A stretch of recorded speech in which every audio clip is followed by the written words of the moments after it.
Hi Mark, my name is Irene Chen Jing. My student number is SO441023. I am a sophomore at NCUE. The title of the speech is Theaster Gates, How to Revive a Neighborhood with Imagination, Beauty, and Art. I'm a potter, which seems like a fairly humble vocation. I know a lot about pots. I've spent about 15 years making them. One of the things that really excites me in my artistic practice and being trained as a potter is that you very quickly learn how to make great things out of nothing. That I spend a lot of time at my wheel with mounds of clay trying stuff, and that the limitations of my capacity, my ability, was based on my hands and my imagination. That if I wanted to make a really nice bowl and I didn't know how to make a foot yet, I would have to learn how to make a foot. That process of learning has been very, very helpful to my life. I feel like, as a potter, you also start to learn how to shape the world. There have been times in my artistic capacity that I wanted to reflect on other really important moments in the history of the US. The history of the world where tough things happened. But how do you talk about tough ideas without separating people from that content? Could I use art like this old, discontinued firehouse from Alabama to talk about the complexities of a moment of civil rights in the 60s? Is it possible to talk about my father and I doing labor projects? My dad was a roofer, construction guy. He owned small businesses. And at 80, he was ready to retire and his tar kettle was my inheritance. Now, a tar kettle doesn't sound like much of an inheritance. It wasn't. It was stinky and it took up a lot of space in my studio. But I asked my dad if he would be willing to make some art with me. If we could imagine this kind of nothing material as something very special, and by elevating the material and my dad's skill, could we start to think about tar just like clay in a new way, shaping it differently, helping us to imagine what was possible? After clay, I was then kind of turned on to lots of different kinds of materials, and my studio grew a lot because I thought, well, it's not really about the material. It's about our capacity to shape things. I became more and more interested in ideas and more things that were happening just outside my studio. Just to give you a little bit context, I lived in Chicago. I live on the south side now. I'm a west sider. For those of you who are not Chicagoans, that won't mean anything. But if I didn't mention that I was a west sider, there would be a lot of people in the city that would be very upset. The neighborhood that I lived in, Grand Crossing, it's a neighborhood that has seen better days. It is not a gated community by far. There is lots of abandonment in my neighborhood. And while I was kind of busy making posts and busy making art and having a good art career, there was all of this stuff that was happening just outside my studio. All of us know about failing housing markets and the challenges of blight. And I feel like we talk about it with some of our cities more than others. But I think a lot of our US cities and beyond have the challenge of blight, abandoned buildings that people no longer know what to do anything with. And so I thought, is there a way that I could start to think about these buildings as an extension or an expansion of my artistic practice? And that if I was thinking along with other creatives, architects, engineers, real estate finance people, that us together might be able to kind of think in more complicated ways about the reshaping of cities. And so I bought a building. The building was really affordable. We tricked it out. We made it as beautiful as we could to try to just get some activity happening on my block. Once I bought the building for about $18,000. I didn't have any money left, so I started sweeping the building as a kind of performance. This is performance art, and people would come over and I would start sweeping. Because the broom was free and sweeping was free. It worked out. Laughter. But we would use the building then to stage exhibitions, small dinners, and we found that building on my block, Dorchester, we now refer to the block as Dorchester projects. That in a way, that building became a kind of gathering site for lots of different kinds of activity. We turned the building into what we call now the archive house. The archive house would do all of these amazing things. Very significant people in the city and beyond would find themselves in the middle of the hood. And that's when I felt like maybe there was a relationship between my history with clay and this new thing that was starting to develop. That we were slowly starting to reshape how people imagine the south side of city. One house turned into a few houses, and we always try to suggest that not only is creating a beautiful vessel important, but the content of what happens in those buildings is also very important. So we were not only thinking about development, but we were thinking about the program, thinking about the kind of connections that could happen between one house and another, between one neighbor and another. This building became what we call the listening house, and it has a collection of discarded books from the Johnson Publishing Corporation and other books from an old bookstore that was going out of business. I was actually just wanting to activate these buildings as much as I could with whatever and whoever would join me. In Chicago, there's amazing building stock. This building, which had been the former crack house on the block, and when the building became abandoned, it became a great opportunity to really imagine what else could happen there. So this space we converted into what we call Black Cinema House. Black Cinema House was an opportunity in the hood to screen films that were important and relevant to the folk who lived around me. That if we wanted to show an old Melvin Van Peebles film, we could. If we wanted to show Car Wash, we could. That would be awesome. The building we soon outgrew, and we had to move to a larger space. Black Cinema House, which was made from just a small piece of clay, had to grow into a much larger piece of clay, which is now my studio. What I realized was that for those of you who are zoning junkies, that some of the things that I was doing in these buildings that had been left behind, they were not the uses by which the buildings were built, and that there are cities policies that say, hey, a house that is residential needs to stay residential. But what do you do in neighborhoods when ain't nobody interested in living there? That the people who have the means to live here have already left. What do we do with these abandoned buildings? And so I was trying to wake them up using culture. We found that was so exciting for folks, and people were so responsive to the work, that we had to then find bigger buildings. By the time we found bigger buildings, there was, in part, the resources necessary to think about those things. In this bank that we call the Arts Bank, it was in pretty bad shape. There was about 6 feet of standing water. It was a difficult project to finance. Because banks weren't interested in the neighborhood, because people weren't interested in the neighborhood, because nothing had happened there. It was dirt, it was nothing. It was nowhere, and so we just started to imagine what else could happen in this building. Applause.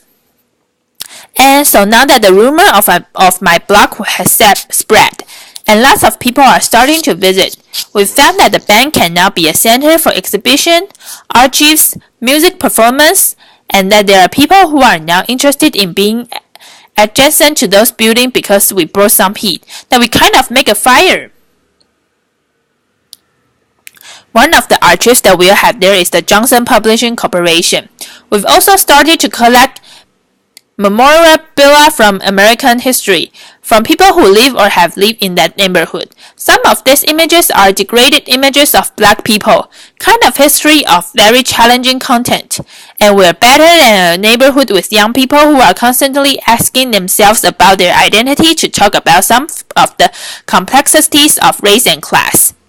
In some ways, the bank represents a hub that we're trying to create a pretty hardcore node of cultural activity, and that if we could start to make multiple hubs and connect some cool green stuff around there, that the buildings that we've purchased and rehabbed, which is now around 60 or 70 units, that if we could land miniature Versailles on top of that and connect these buildings by a beautiful green belt. Applause. That this place where people never wanted to be would become an important destination for folk from all over the country and world. In some ways, it feels very much like I'm a potter, that we tackle the things that are at our will. We try with a skill that have to think about this next ball that I want to make. And it went from a ball to a singular house to a block to a neighborhood to a culture district to thinking about a city. And at every point, there were things that I didn't know that I had to learn.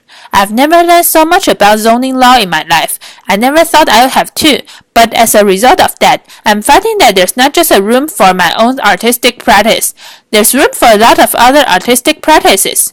So people started asking us, well, Theaster, how are you going to go to scale? And what's your sustainability plan? Laughter. Applause.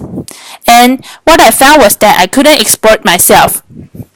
That what seems necessary in cities like Akron, Ohio, and Detroit, Michigan, and Gary, Indiana, is that there are people in those places who already believe in those places, that are already dying to make those places beautiful, and that often, those people who are passionate about the place are disconnected from the resources necessary to make cool things happen, or disconnected from a contingency of people that could help make things happen. So now, we're starting to give advice around the country on how to start with what you got, how to start with the things that are in front of you, how to make something out of nothing, how to reshape your world at the wheel or at your block or at the scale of the city.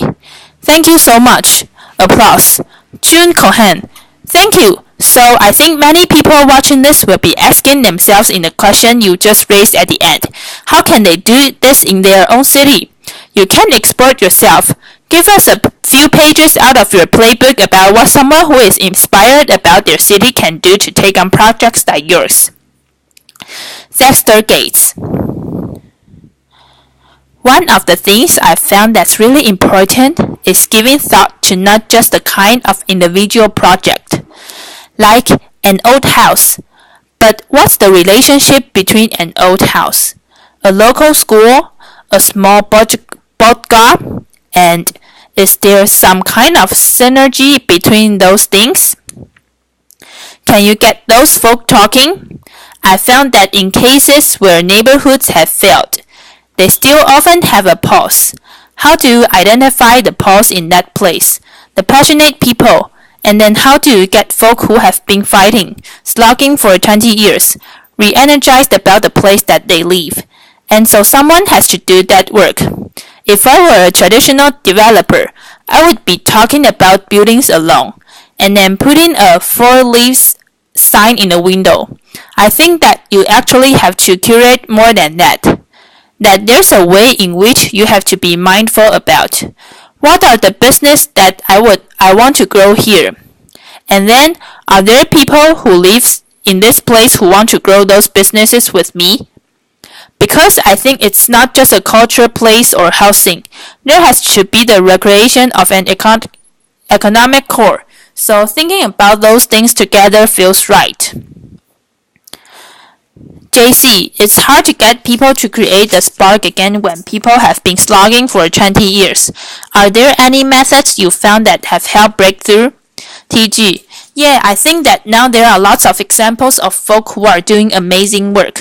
But those methods are sometimes like when the media is constantly saying that only violent things happen in a place. Then based on your skill set in the particular context, what are the things that you can do in your neighborhood to kind of fight some of that?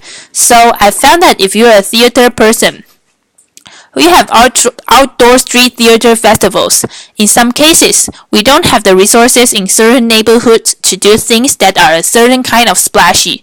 But if we can then find ways of making sure that people who are local to a place, plus people who could be supportive of the things that are happening locally, when those people get together, I think really amazing things can happen. JC, so interesting. And how can you make sure that the projects you're creating are actually for the disadvantaged and not just for the sort of vegetarian indie movie crowd that might move in to take advantage of them? TG, right on. So I think this is where it starts to get into the thick weeds. JC, let's go there.